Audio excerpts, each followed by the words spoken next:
So it's now my privilege to welcome on stage Dr. Kate Crawford. She is a leading professor on the topics we're discussing here tonight. She spent the last decade studying the social impacts of different kinds of technical systems. She is a distinguished research professor at New York University and a principal researcher at Microsoft Research. Most recently, she co-founded the AI Now Institute at NYU, a university-based institute that is, it's the first of its kind, actually, that's dedicated to understanding the social and political impacts of artificial intelligence. Kate?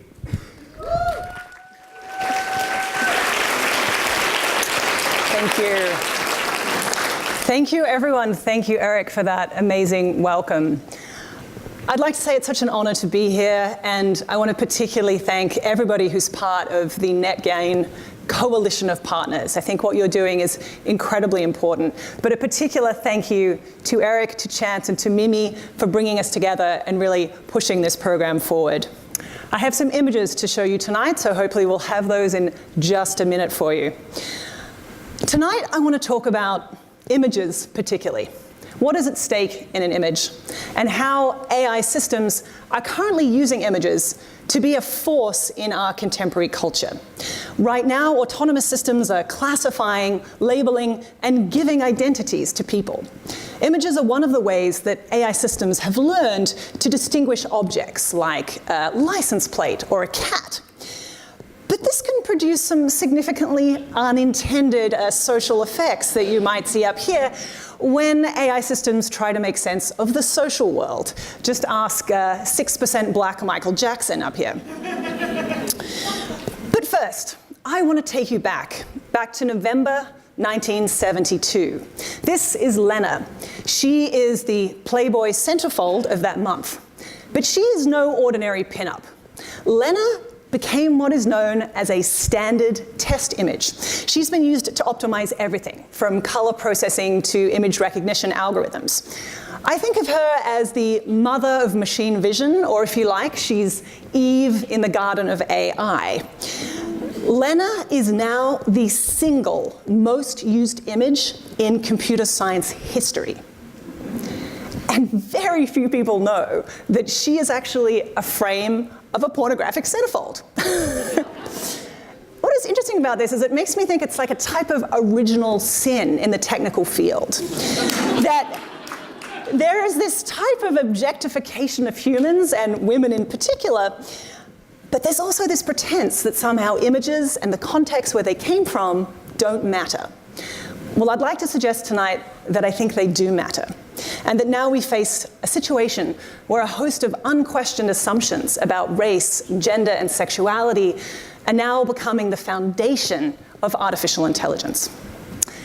But first, what does this term artificial intelligence even mean? I mean, it has so much hype around it, it feels like it's everywhere and all around us, but actually the field has been around since 1956, and its definition has changed with every decade. But when people talk about AI now, they generally are referring to a constellation of techniques in which machine learning is currently the most popular.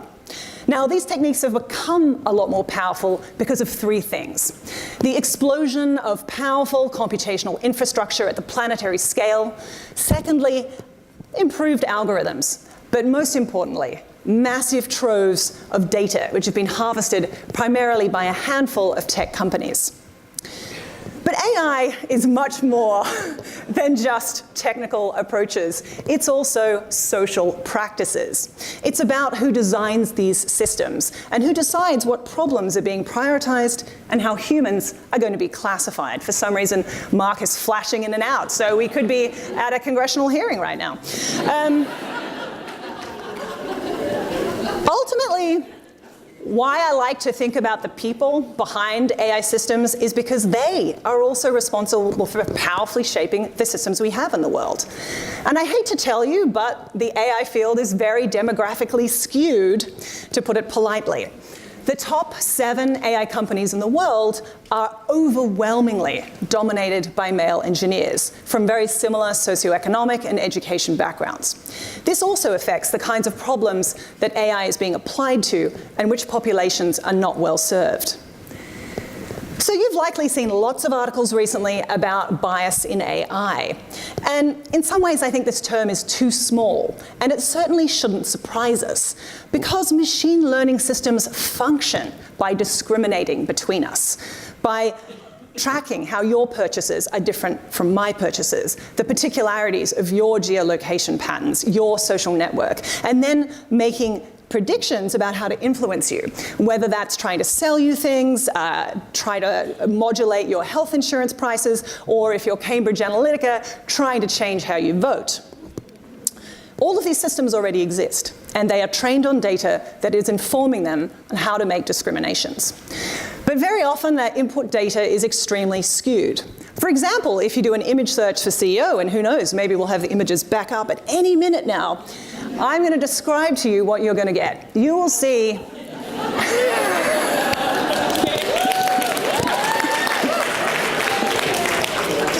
ta-da! You will see a host of white dudes in suits. And of course, these images have all been collected from the web. And now AI systems are recognizing them and presenting them back to us.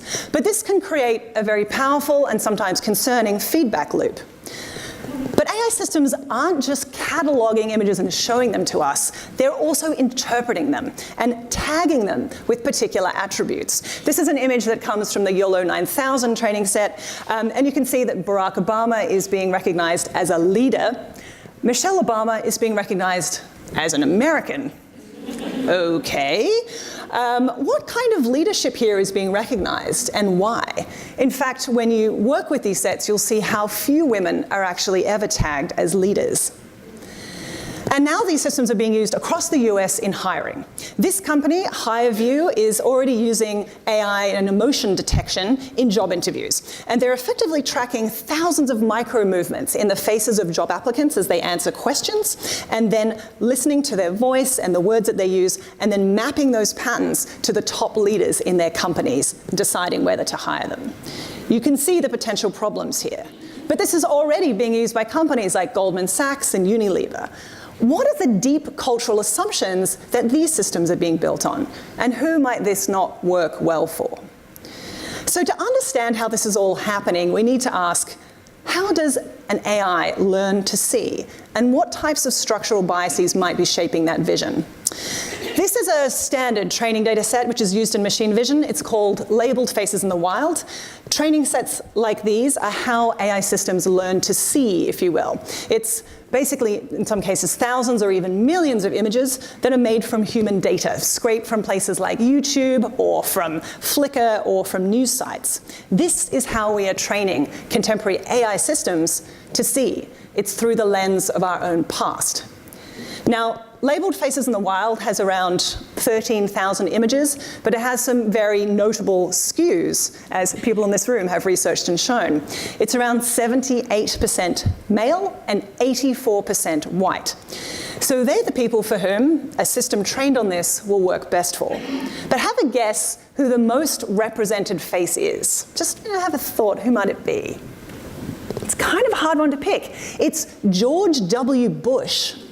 He is actually by far and away the most represented, and this doesn't really make any sense until you hear that labeled faces in the wild was built on an earlier training set, Faces in the Wild, which was created by scraping images from Yahoo News in 2002.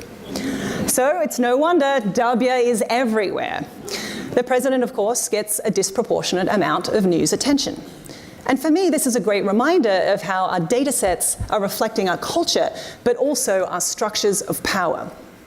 Let's look at another benchmark training set. This is one that just got released very recently, just at the end of last year, by Google. It's called AVA. It's made of hundreds of movie clips in which human actions are being extracted and labeled. And they said that they chose movies because they thought that represented the most lifelike activity. Okay. See what you think. Let's have a look how lifelike it is. If you go through the data set, you will notice a couple of somewhat concerning patterns. For instance, this is the category playing with kids. And you'll notice it's all women. Apparently men don't play with kids. But don't worry, guys. If you're worried that you're not represented, all we have to do is to go to the category called kicking a person. All dudes, all men. And that is ultimately how an AI system is going to understand the differences between what men and women do through mainstream cinema. En masse, these cultural lessons may not be the ones that are going to serve us the best. And I think it makes human culture and gender roles much more rigidly fixed rather than evolving over time. We need to consider ultimately what is at stake when we classify people in AI, not simply thinking about narrow bias or technical errors, but thinking about this as a repeating cultural practice that has consequences. This was actually a point made right back in 1751 by Diderot and d'Alembert when they were preparing what they saw as the complete encyclopedia of human knowledge. They had 3 classifications: memory, reason, and imagination. And we started thinking, what would it look like if you built one of these for AI today? So this is something that we're doing at the AI Now Institute just to keep track of all of these training data sets. And it looks like this. You can see where training sets are being made to categorize objects, people, places, and ideas. And if I zoom you in, you'll see how these sets build on the sets that came before them. So we have labeled faces in the wild. Before that, we have faces in the wild. You can go all the way back to some of the earliest facial recognition sets like Ferret, which was made by the Department of Defense in the 1990s. Right now, we are experiencing the largest classificatory experiment that the world has ever seen.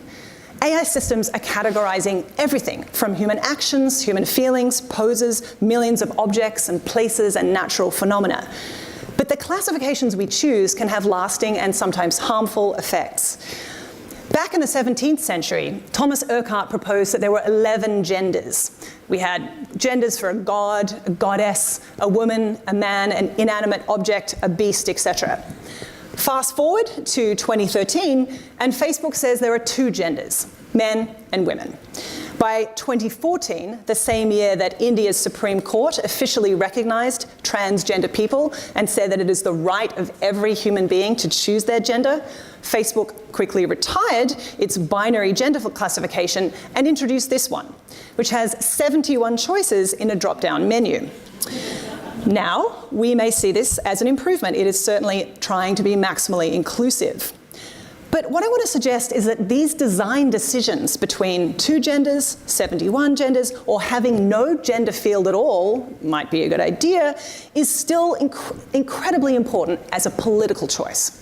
Like race, attempting to settle the classifications of gender one way or the other can have the effect of locking in a worldview, rendering some people visible and some people invisible. We've had to learn this lesson of the power of classification so many times in the 20th century. This image comes from the Diagnostic and Statistical Manual of Mental Disorders, which back in 1952 listed homosexuality as a serious mental illness. This took over 30 years of activism before it was finally dropped, with devastating consequences for people who are identified this way. But now history is repeating itself in AI. Last year, Michael Kaczynski, whose work you may have heard of, it's deeply influenced Cambridge Analytica, released a new paper, colloquially known as the AI gaydar paper. Now, they scraped thousands of images from dating sites and from Facebook to then apply them under a deep neural network to detect facial features that would allow you to tell if somebody was gay or not, just from their photo. Now, this caused, as it should, enormous controversy. I think there are clear methodological and ethical problems with this paper, particularly when we consider that homosexuality is still criminalized in 78 countries, some of which apply the death penalty. But here's an even deeper problem, at the level of epistemology. These kinds of papers, I think, confuse relational categories like gender or sexuality with something naturalized and fixed and concrete, like, say, labeling something as a cup or a chair.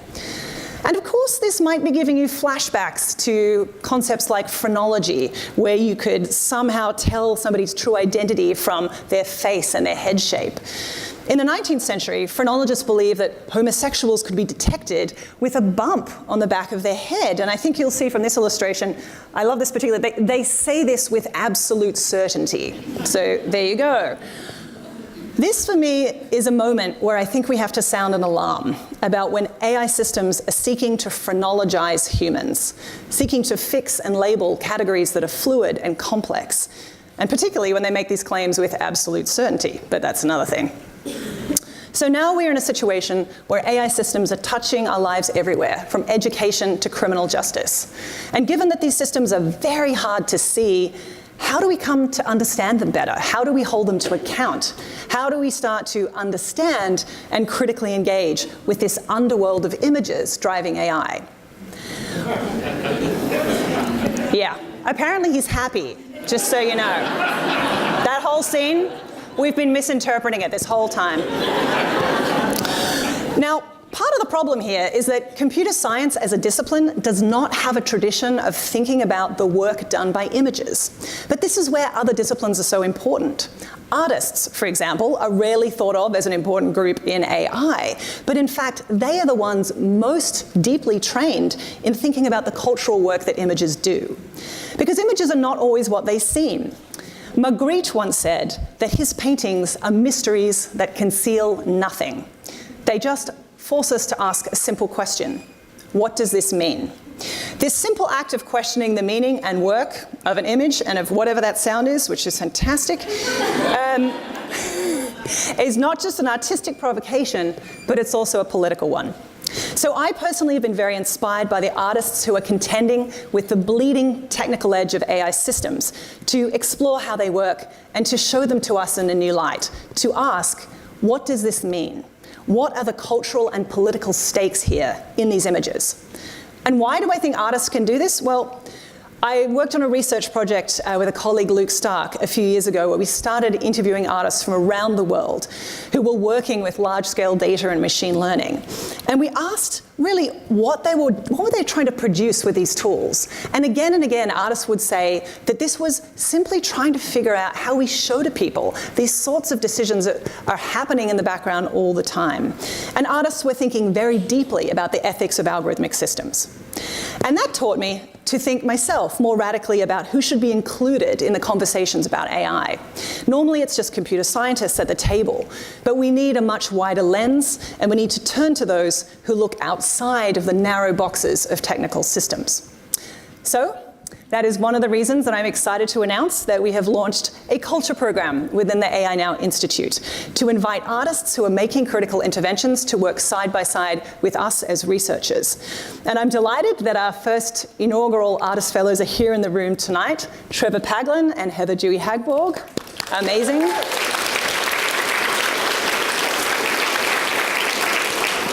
Their work deeply inspires me to think of the many ways that we can make real interventions into opaque technical systems.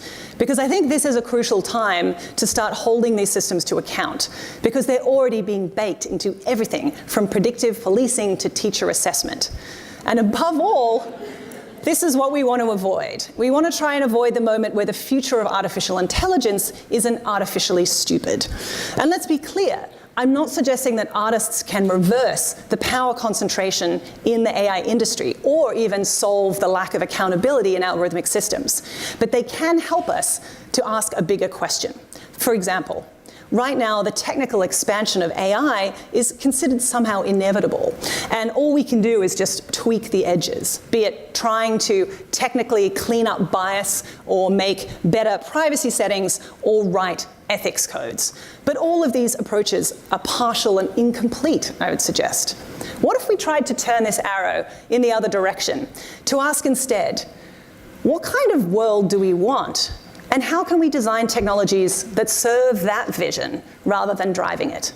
I think that's the much bigger question that we can ask ourselves. And by including artists and activists and philosophers and social scientists into the room and into the field of AI, I think we can move towards a much more just and equitable answer. Thank you.